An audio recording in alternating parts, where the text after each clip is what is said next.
ভয় কেন? তুমি যে কবিতা তোমার পেটের ভিতরে ভয় মারলে একটা বেরোবে না। তোমার ভিতর থেকে এই পশ্চিমাকে যদি পশ্চিমের ভিতরে যদি আপনি একটা বোম মারেন তাহলে থেকে একটা শব্দ বেরোবে না। লেখার মতো যোগ্যতা নয়, তুমি সেখানে কোথায় থেকে পাবে ভাই?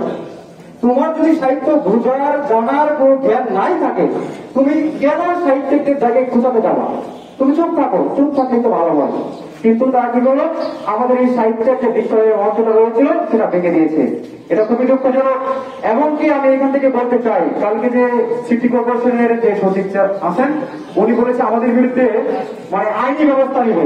আরে বাবা, হাসিনা যখন আমাদের সামনে রাইফেল নিয়ে থাকছে তখন আমরা সামনে অবস্থান করছি। আজকে তুমি আইন নেই, তোমার আইন বৈঠকের গণতন্ত্র জমানো আরে তো আইন নেই, এমন করে তুমি আসো, তোমার অফিসের সামনে আছে এই গ্রামের কোথায় পবিত্র ইসলাম আসেন আপনি দেখি কেমন সাহস আপনার। চৌষট্টি জেলা যারা মহাপূর্ণ নিয়ন্ত্রণ করতে পারে না আমাদেরকে আমরা বলতেছি গণমার পর্যন্ত শেখ হাসিনা টিকে নয়। আর তুমি শুনে বলছো শেখ হাসিনা গুলমি করে আমার চাপতে, হ্যাঁ ওই সাহিত্য শুনে কান দেওয়া না একটা শব্দ অগ্নিগিরির কি হতো তোমার জ্বালায় পরে একবার স্বাক্ষর করে দিব।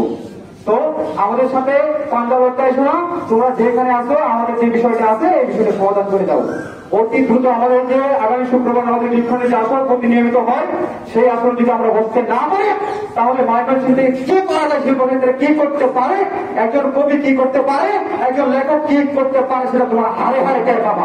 ধন্যবাদ।